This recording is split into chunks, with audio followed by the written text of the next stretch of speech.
Bienvenidos nuevamente al canal. En el programa de hoy contamos con la participación de dos referentes fundamentales en temas previsionales y de seguridad social, la periodista especializada Clara Salguero y el abogado previsional Adrián Trócoli. Ambos analizarán en profundidad información clave que impacta de manera directa en millones de beneficiarios de ANSES en todo el país. Por eso, los invitamos a quedarse hasta el final del vídeo para no perderse ningún dato importante. Como siempre, les recordamos suscribirse al canal, es totalmente gratis y nos ayuda muchísimo a seguir creciendo y acercando información confiable. A lo largo del programa vamos a acompañarlos con toda la actualidad de la Argentina y el mundo, pero especialmente con todo lo relacionado a la seguridad social. En los primeros minutos vamos a brindar precisiones muy importantes sobre los aumentos que se vienen, lo que va a suceder en el mes de febrero y cómo impactará en jubilaciones, pensiones y asignaciones. Durante la última semana recibimos muchísimas consultas relacionadas con estos temas, por eso hoy vamos a aclarar punto por punto qué es lo que se va a oficializar y cuándo. Cuando hablamos de aumentos, nos referimos específicamente a jubilaciones y pensiones del ámbito nacional. La información clave es que la semana próxima se van a oficializar los incrementos que alcanzan a más de 17 millones de prestaciones. Esto se confirmará con la publicación en el Boletín Oficial de dos resoluciones fundamentales, una vinculada al aumento de jubilaciones y pensiones nacionales y otra relacionada con las asignaciones familiares. Además, se publicará el decreto que ratifica la continuidad del bono extraordinario de 70.000 pesos. Los valores que hoy compartimos son los más cercanos a los que finalmente se van a oficializar. Recordemos que el índice de inflación del mes de diciembre fue del 2,84%, y sobre esa base se realizaron todos los cálculos. Por eso, hoy mostramos en pantalla los cuatro valores de referencia más importantes: el haber mínimo jubilatorio, el haber máximo, la asignación familiar por hijo y la asignación universal por hijo y embarazo. Estas prestaciones funcionan como parámetros clave para entender el impacto real del aumento. La jubilación mínima quedará en aproximadamente 419.219 pesos, incluyendo el bono extraordinario. En el caso de la jubilación máxima, que no percibe bono, el monto ascenderá a 2.417.205 pesos. Entre estos dos extremos se ubican distintas prestaciones como la pensión universal para el adulto mayor, las pensiones por vejez, por discapacidad y la pensión para madres de 7 o más hijos. Todas estas prestaciones están directamente vinculadas al haber mínimo, ya que se calculan como un porcentaje del mismo.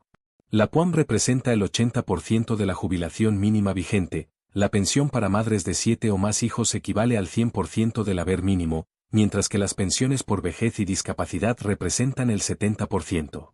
En cuanto a las asignaciones, el aumento también será del 2,84%. La asignación familiar por hijo alcanzará un valor máximo de 64.547 pesos, mientras que la asignación universal por hijo llegará a 129.082 pesos. Estos valores también responden al ajuste por inflación correspondiente. Es importante aclarar la diferencia entre ambos tipos de asignaciones. La asignación familiar por hijo corresponde a trabajadores registrados y familias con empleo formal. En cambio, la asignación universal por hijo está destinada a familias en situación de vulnerabilidad económica, trabajadores informales o personas sin ingresos. En el caso de la asignación familiar, existen distintos rangos de cobro según el ingreso familiar, con un tope establecido para febrero en 5.292.000 pesos mensuales de ingreso familiar. En la asignación universal por hijo, el beneficiario cobra mensualmente el 80% del monto total, es decir, alrededor de 103.265 pesos. El 20% restante se retiene y se paga de manera acumulada una vez al año, generalmente entre enero y febrero, tras la presentación de la libreta donde se acredita la escolaridad, el cumplimiento del calendario de vacunación y los controles de salud de los niños y adolescentes.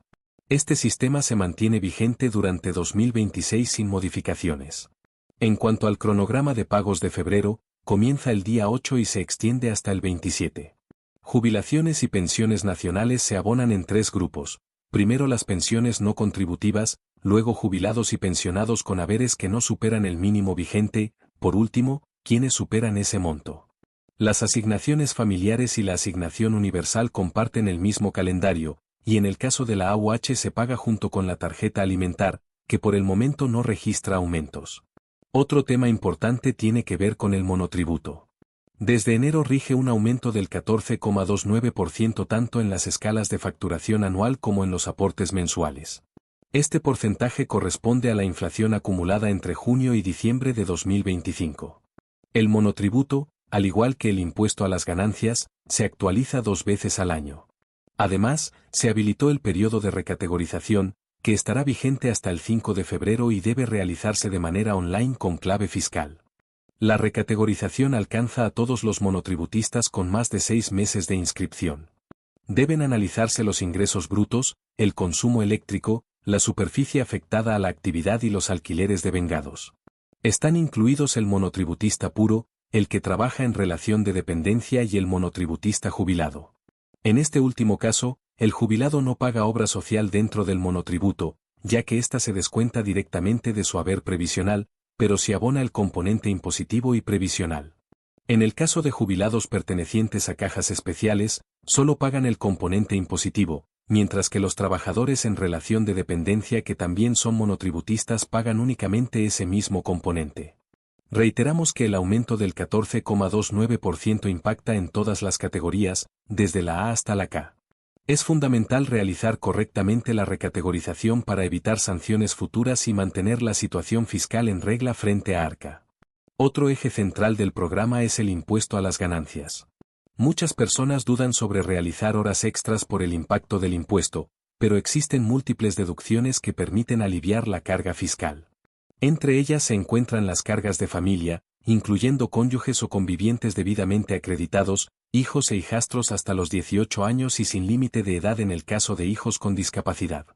Estas deducciones permiten optimizar el ingreso real que llega al bolsillo. También pueden deducirse gastos de salud como prepagas pagadas de forma adicional, gastos médicos no reintegrados y tratamientos especiales. En educación, se permite deducir gastos educativos de hijos hasta los 24 años, incluyendo matrículas, cuotas y materiales, con un tope aproximado de 2 millones de pesos. En vivienda, se incluyen alquileres con comprobante, intereses de préstamos hipotecarios y personal de casas particulares. Además, se pueden deducir seguros de vida, seguros de retiro y otros conceptos relevantes. En el plano legislativo, entre el 2 y el 27 de febrero se desarrollarán sesiones extraordinarias en el Congreso.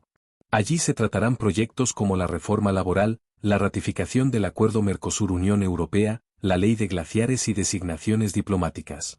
El tratamiento de la reforma laboral comenzará el 11 de febrero en el Senado y genera expectativas divididas en la opinión pública, con puntos que prometen consenso y otros que despertarán un fuerte debate político y social. La reforma laboral busca combatir el trabajo informal y el registro deficiente, y para eso el gobierno activó mesas técnicas de negociación con cámaras empresarias y sectores involucrados. Se debatirán temas como el Fondo de Asistencia Laboral, el Banco de Horas, indemnizaciones, convenios colectivos y mecanismos de blanqueo.